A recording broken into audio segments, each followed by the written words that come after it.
Writing a book, be it your first or your 50th, is a mammoth task. It is also true that most authors don't generate more than a book or two a year, if that. But you're not most authors. You can see that with a bit of confidence and a bit of planning, writing a book in 7 days is more than achievable. Before we get into the meat, let's be 100% clear. You will not have your finished product by the end of the week. A written draft is a massive step on the road to publishing, but it's not your final destination. Think of it like pottery. Writing is like hacking out a massive lump of clay and giving it a rough shape. If you try to sell as is, some people might be interested, but you'll have much better luck with a finished piece. I'm very proud of this clay analogy, so you're just going to have to get used to it. The other thing you need to bear in mind coming into this, we are talking about how to write a complete book from pretty much scratch within a 7-day period. You should have a nugget and a rough story arc. Though if not, you can probably spare half an hour on the first day, and a rough idea is fine because lucky you can plan more on your breaks. But I would highly recommend approaching this with a few scenes in your head. Just the feeling of them. It's meat time! The plan for your 7-day week is simple. You need to hit a certain word count, probably between 10,000 and 11,500 per day. But that's both underwhelming and a little bit terrifying. There's no way around it. A novel is a collection of words. Therefore, to create a novel, you need to have a certain word count. We'll get into this in another video, but depending on the genre that you're going for, you may even be trying to hit 200,000 and above. We, on the other hand, will be aiming for 70 to 80,000 this week. Word count isn't the be-all and end-all. There are outliers in every single genre,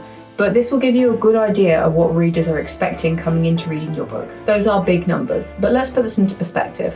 The average sentence is 15 to 20 words, and a medium-length paragraph is approximately 100 words, or 5 to 7 sentences. All you need to do each day is write 100 decently sized paragraphs. Remember, we write almost without thinking about it. We're very social creatures, and we are trained in this way to convey messages, especially in the digital age. Thankfully, this is not new territory for you. So, how long is it going to take you to write your 100 paragraphs? Surely it'll just be word count divided by your typing speed. Don't bet on it, but we are going to take a saunter through the subject of typing prowess. The average typing speed is 38 to 40 words a minute. That's 2,280 to 2,400 words per hour. With these numbers, you're looking at a smidge over 5 hours a day to complete your masterpiece. But equally, that is a large chunk of your 24 hours. And I'm warning you now, it'll get a lot worse before it gets better. So, if I was going to be cold and logical about it, I would just recommend that you increase your typing speed. Basic advanced typists can reach speeds of 120 words a minute or 7,200 words an hour. The highest typing speed officially recorded was by Stella Pajunas in 1946. She was using an IBM machine, which is basically an electronic typewriter. Not exactly fancy for our current standards, but definitely quite impressive for back in the day. She reached 216 words per minute, which would translate to 12,960 words per hour. Stella hypothetically could have whacked out her day's work in 1 hour. That's pretty impressive.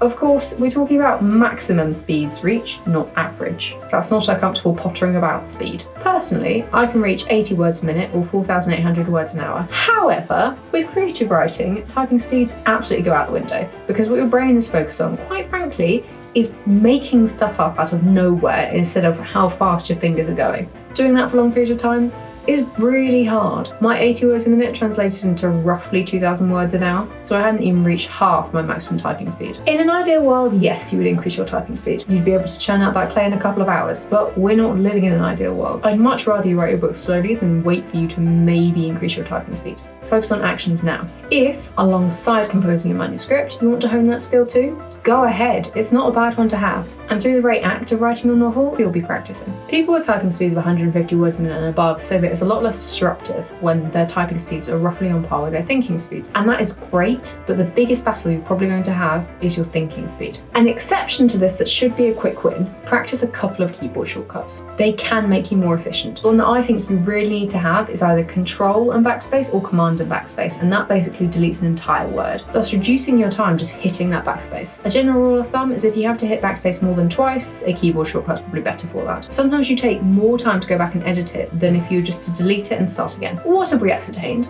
Your typing speed is not the end of the world. It's your thinking speed that requires some more thought. However, you still need to get those words done, and you're not going to like me very much if I tell you have to sit down and type for 10 hours a day, especially if you're an overachiever who's decided to take this on alongside a day job. Luckily for you, it's finally time for things to get better. So, how else do we communicate?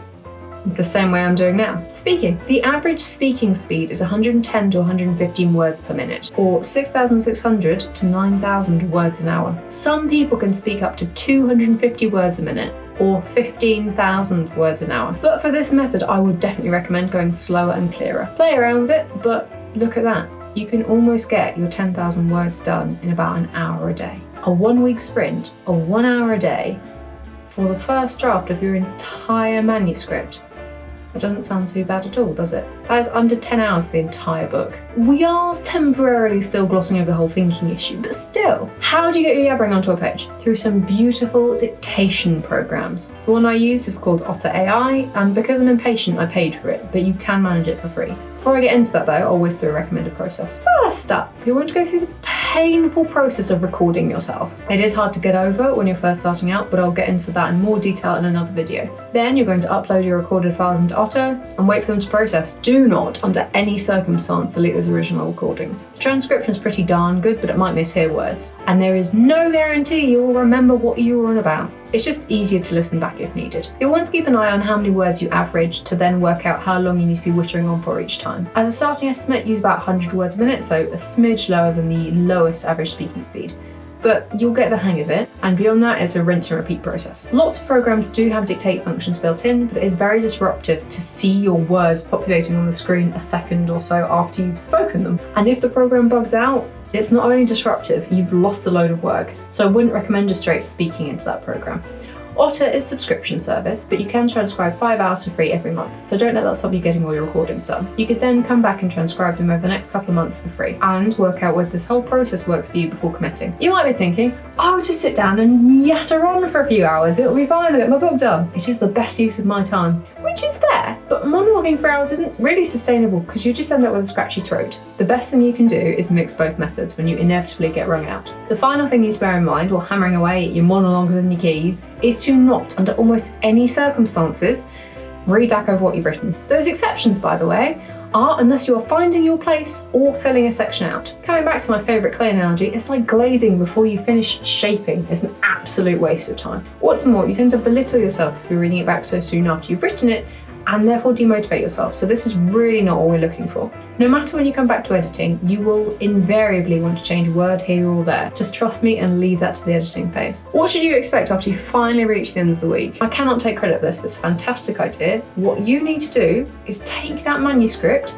lock it away in a drawer somewhere, just do not look at it. In order to edit effectively, you need to be able to emotionally disconnect from it. Editing for most people is an absolute essential, because as you're creating, you're only thinking about the flow from one sentence to another, or maybe just macro flow. You have the feel of the world you've created, you know what you're on about, but a reader only has their interpretation of the words that you've provided. Editing helps bridge this gap, but it can take ages, partly because you're dependent on other people's schedules and speeds. So, immediately after the end of this week, breathe. Give yourself some time. Catch up on the doom scrolling you've forgotten by working your ass off. You have earned it. And set a calendar reminder to go through your manuscript in a few weeks for macro editing. To summarise, you're going to get your book written in 7 days by hitting your word count per day through typing and monologuing to mix it up, and you're not going to glaze before you've shaped. So hit word count, mix it up, and don't prematurely glaze. Easy. I know this works because it's the method I use myself. I don't deal well with something dragging over a long period because I lose interest, and I find I'm not the same person who experienced that book nugget and felt really passionate about it. The writing process is painful, but the most difficult part is sticking with it and producing something from scratch. It can be quite disheartening to have all this effort not take you directly to the finish line, but flip that over and use that knowledge to take some of the pressure off. Use this time to have fun with your ideas and give yourself space to write whatever comes out. Good luck. It will be hard work, but condensing your book writing into a week isn't by any stretch impossible. I believe in you. See you next time. Do you think you'll be taking on the challenge? Stresses me out just thinking about it, but that's kind of the point. After editing this all together, I realised I'm jumping around a lot. Basic editing can only do so much. Next week we'll dive into more detail about how to choose your book length, but for now I'm going to have a lie down.